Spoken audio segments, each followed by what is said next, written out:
ফসল হয় ওই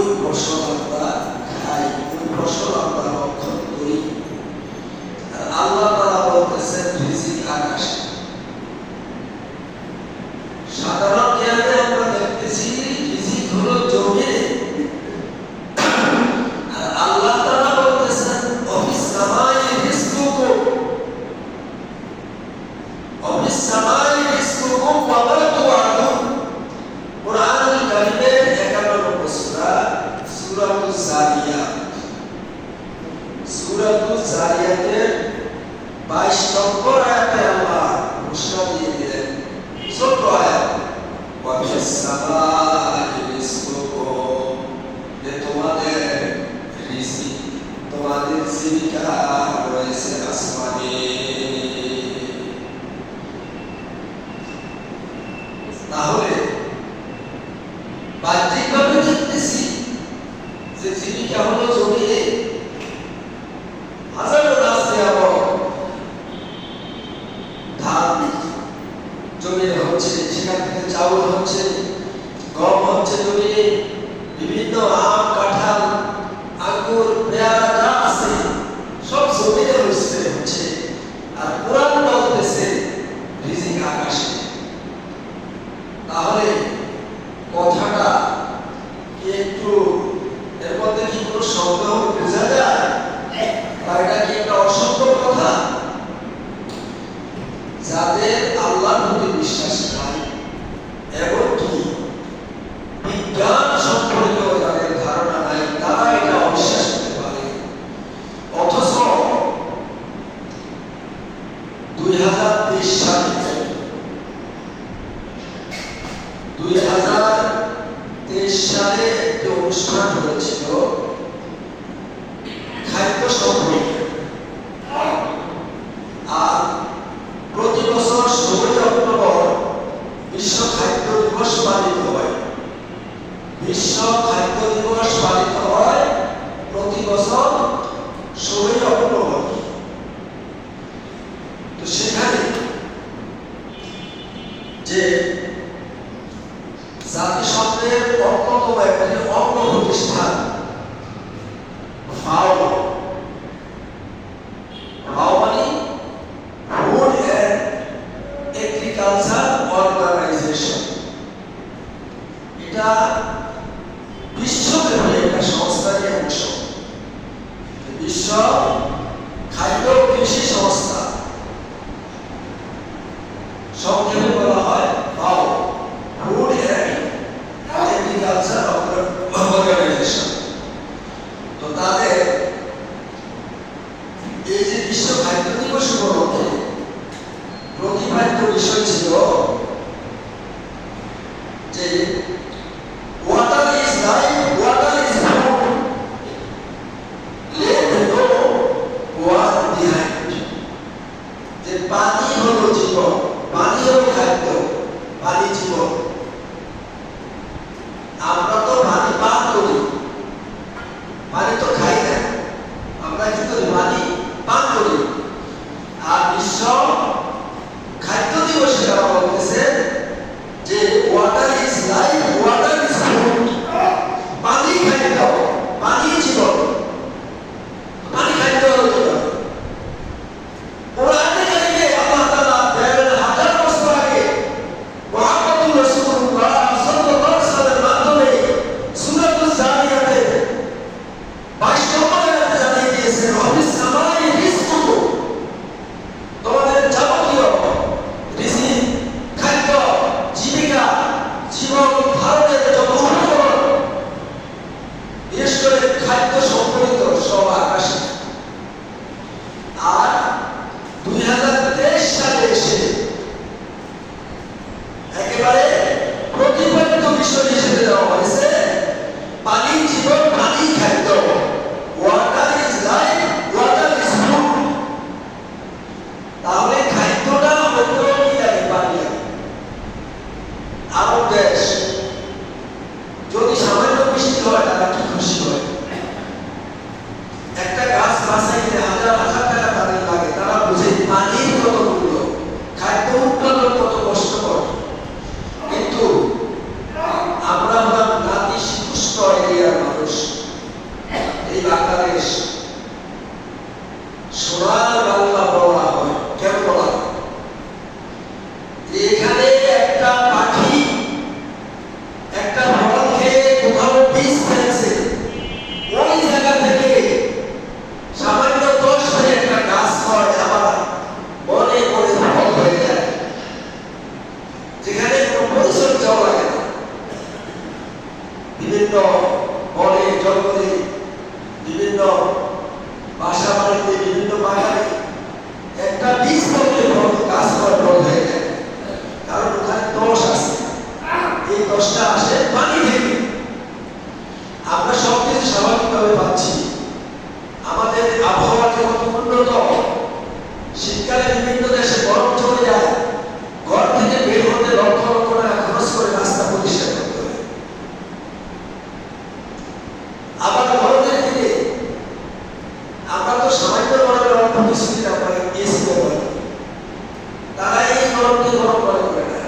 কোনো কোনো এলাকায় এত গরম হয় এসি ছাড়া তারা থাকতেই পারে না।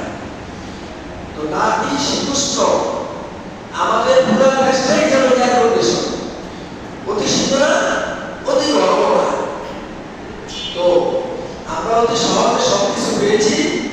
তো আল্লাহ তাআলা ১,০০০ বছর আগে কোরআনে কারিমে মুহাম্মদুর রাসূলুল্লাহ সাল্লাল্লাহু আলাইহি ওয়াসাল্লাম মাধ্যমে জানিয়ে দিয়েছেন, ওয়া ফিস সামাই রিজকুকুম, তোমাদের জীবিকা, তোমাদের রিজিক হলো আকাশে। আর ভালো কথা, ফুড অ্যান্ড এগ্রিকালচার অর্গানাইজেশন, খাদ্য ও কৃষি সংস্থা, তারা বলতেছে যে পানি জীবন, পানি খাদ্য। তাহলে সূরা জারিয়াতে কোরআনে কারিমের 11 নম্বর সূরা 22 নম্বর আয়াতের সাথে কত হাজার বছর পরে এসে তারা গবেষণা করে বেরিয়ে গিয়েছে যে পানি জীবন, পানি খাদ্য। যে খাদ্য উৎপাদন হতে পানি লাগে, তাহলে এই পানি কি অপচয় করা যাবে? ভূগর্ভস্থ যে পানি বিভিন্ন নলকূপের মাধ্যমে, বিভিন্ন গভীর নলকূপের মাধ্যমে যে পানিটা উঠানো হচ্ছে, এই পানিটা এত বেশি উঠানো হচ্ছে যার কারণে পানির স্তর খুব নিচে নেমে যাচ্ছে, খুবই নিচে নেমে যাচ্ছে, যেটা ভূমি ধসের কারণ।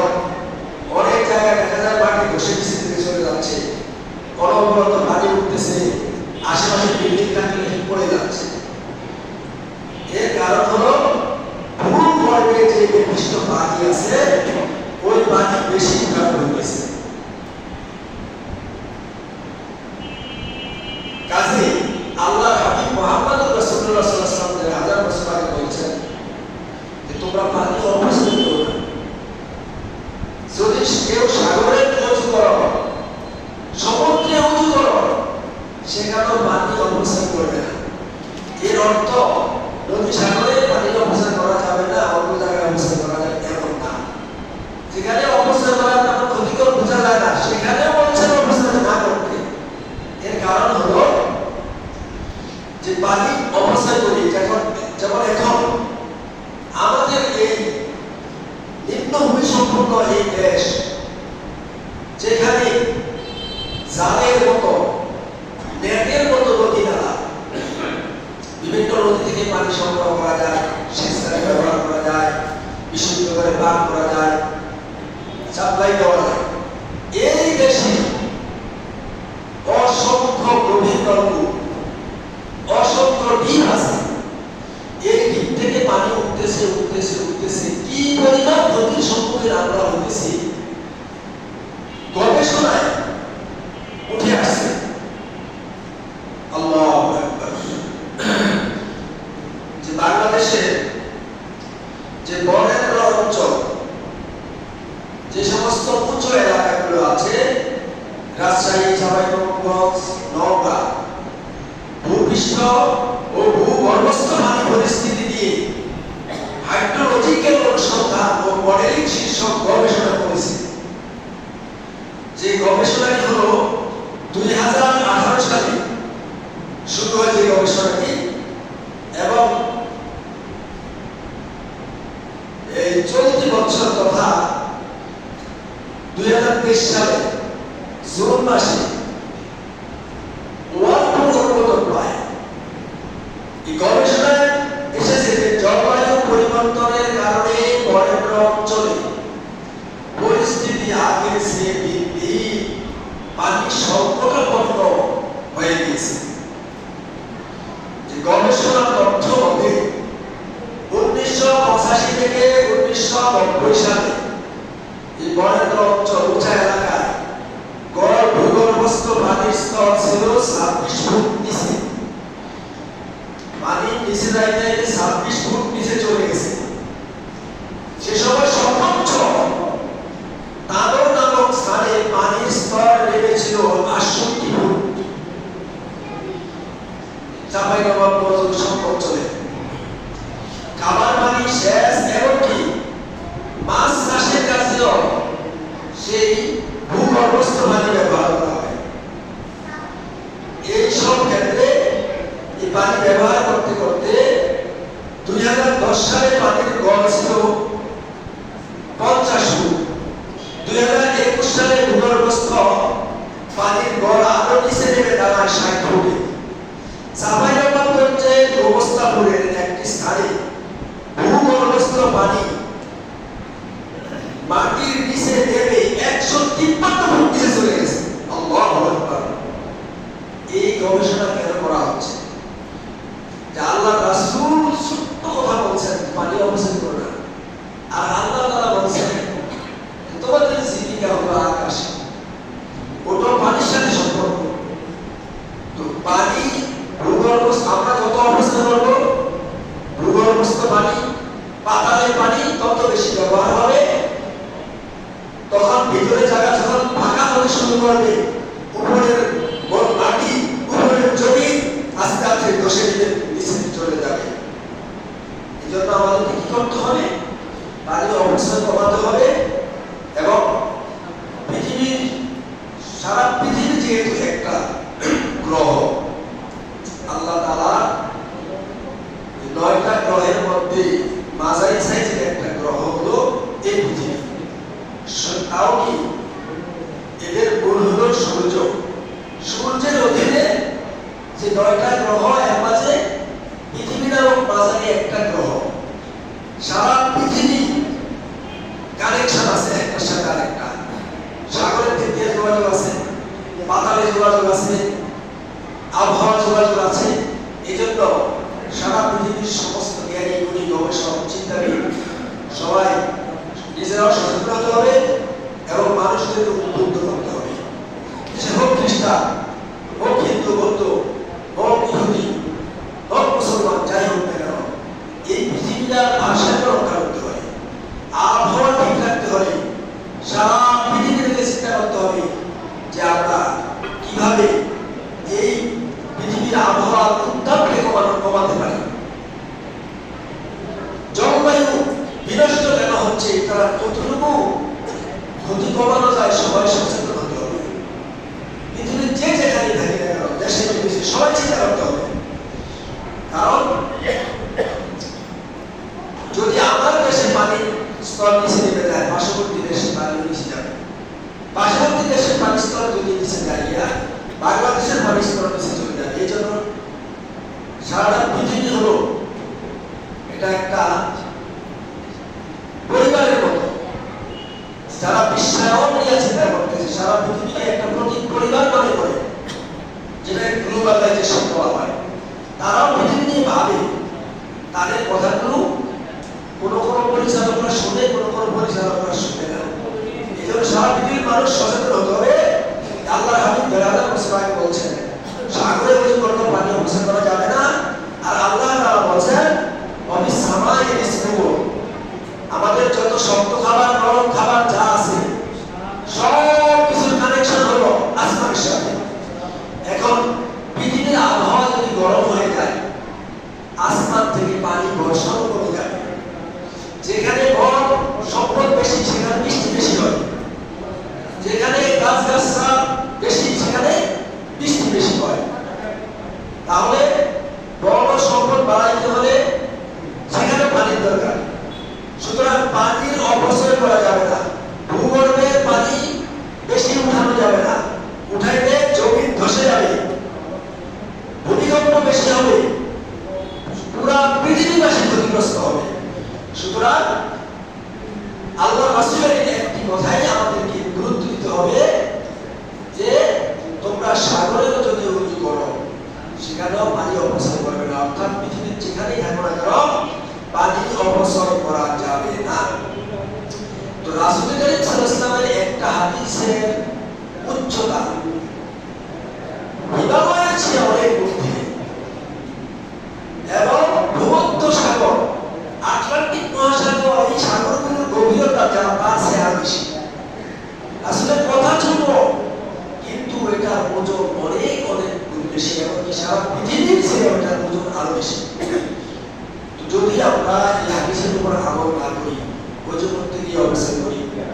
করতে অবসর করি, গোসল করতে অবসর করি, তাহলে অধিকাংশ ক্ষেত্রে ভূগর্ভের পানি উঠানো হচ্ছে। একদিকে আমাদের মুদ্রাজনিত ক্ষতি হচ্ছে, টাকা পয়সা অপচয় হচ্ছে, অপরদিকে ভূগর্ভের পানি কমে যাচ্ছে। এর ফলে আমরা দিনের পর দিন ক্ষতিগ্রস্ত হতে যাচ্ছি। পৃথিবীটাকে আমরা কি করতেছি? ক্ষতির দিকে নিয়ে যাচ্ছি। আল্লাহ তাআলা কোরআনে কারীমের অন্য আয়াতে বলেন যে তোমরা ওয়াহারাল ফাসাদু ফিল বাররি ওয়াল বাহরি বিমা কাসাবাত আইদিন নাস, জলে স্থলে যত রকমের ধ্বংসলীলা এই সবগুলো মানুষের হাতের কামাই। বনে জঙ্গলে পশু পাখিরা কষ্ট পায়, মরুভূমিতে পশুরা কষ্ট পায়, পাখিরা কষ্ট পায়, পশু পাখির কারণে না, বিমা কাসাবাত আইদিন নাস।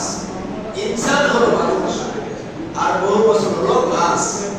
এই মানুষের হাতের কামাই, এই মানুষের হাতের কামাইয়ের কারণে, মানুষের অন্যায়, মানুষের ভুলের কারণে সমস্ত জীব জন্তু কষ্ট পায়।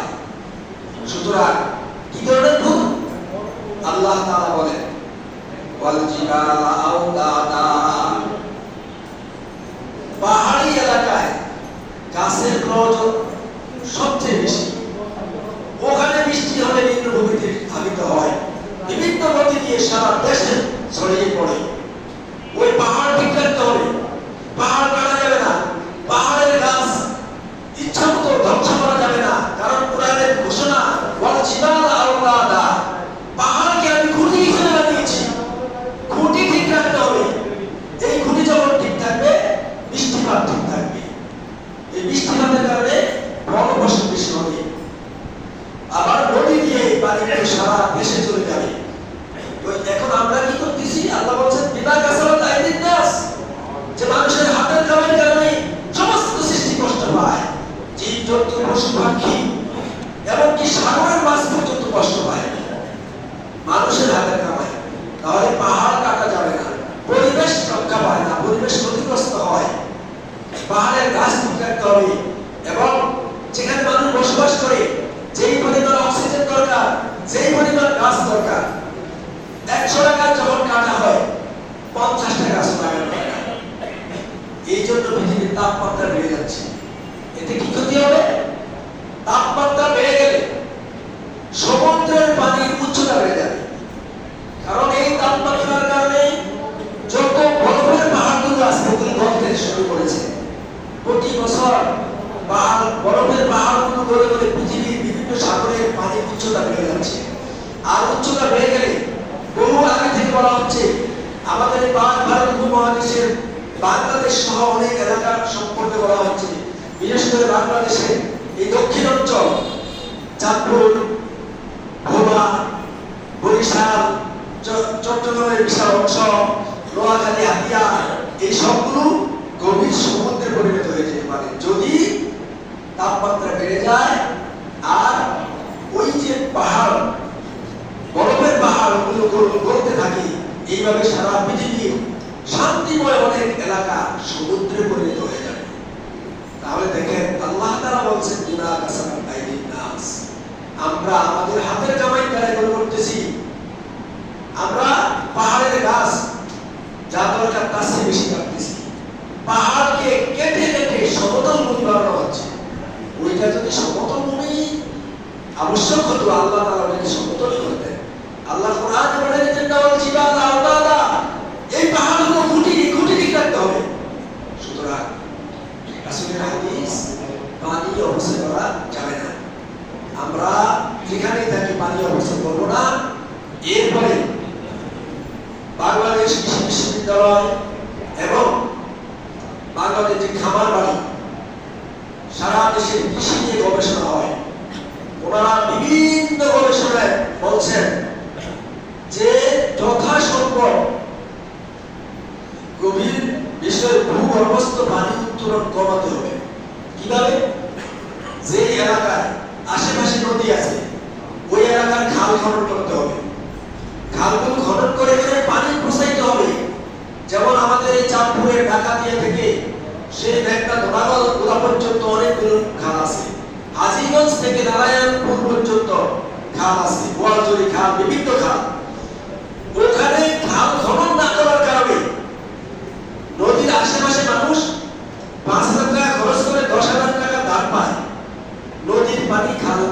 পাইতেছে, নদী থেকে পাইতেছে। আর যেখানে খালের পানি পৌঁছে না, 10,000 টাকা খরচ করে কোনো সময় 8,000 টাকা দান হয়, 10,000 টাকা খরচ করে 11,000 টাকা দান হয়। তাহলে কৃষক দান করবে কিভাবে? যার কারণে কৃষি কমে গেছে। আমাদেরকে প্রকৃতির দিকে ফিরতে হবে। সুতরাং নদীর পানি ব্যবহারের চেষ্টা করতে হবে। জলাশয় পানি কিভাবে আটকায় রাখা যায়, ওই পানি দিয়ে ধান চাষ করা যায়, ফসল করা যায়, এগুলো আমার কথা না। বাংলাদেশ কৃষি বিশ্ববিদ্যালয় এবং কৃষি গবেষণা ইনস্টিটিউট থেকে এই বিষয়গুলো গবেষণা করে করে বারবার তারা বলতেছে, কিন্তু আমরা নিজেদের ক্ষতি করি। যেরকম আমাদের পাশে মেঘনা নদী বলতেছে 15 দিন 1 মাস আপনারা মাছ ধরা বন্ধ রাখেন, 10টা মাছে 1 কেজি হয় না, সেখানে 10টা মাছে 20 কেজি ওজন হবে। আপনি রাখান, আপনার দেশের অর্থনৈতিক উন্নতি বাড়বে, আপনারই উপকার হবে। কিন্তু আমরা ধৈর্য করে না, আমরা লক্ষ লক্ষ মাছ নষ্ট করি, তাই আমরাই আমাদের ক্ষতি করি। নাগরিক সচেতনতা আমাদের দরকার। আর অবশ্যই কোনো ক্ষেত্রে অবশ্যই করা যাবে না, অপচয় মুক্ত আমাদের থাকতে হবে। পানির অপচয় রোধ করতে হবে। ভূগর্ভস্থ পানি যাতে কম ব্যবহার হয়। যত এলাকায় নদী আছে, সব এলাকা নদীর সাথে খালগুলোকে পুনর্খনন যদি করা হয়, তাহলে ওই এলাকায় দ্বীপের পানি কম মেটানো যাবে। দ্বীপের পানি যখন কম উঠবে, তখন খরচ কম লাগবে এবং উৎপাদন বেশি হবে। সকল ক্ষেত্রে আমরা কি করবো? অপচয় মুক্ত থাকার চেষ্টা করবো। এই পৃথিবীকে সুন্দর একটা আবাস হিসেবে স্থাপন করার জন্য সারা পৃথিবীর সমস্ত মানব গোষ্ঠী এটাকে সঠিকভাবে চিন্তা ভাবনা করতে হবে। আল্লাহ তাআলা আমাদেরকে সঠিক চিন্তা, দেশ জাতি এবং বিশ্বের কল্যাণে চিন্তামূলক কাজ করা তৌফিক দান করুন, আমিন। সুতরাং আমরা অপচয় থেকে মুক্ত থাকার চেষ্টা করি। ওয়া আলহামদুলিল্লাহি রাব্বিল আলামিন। যাদের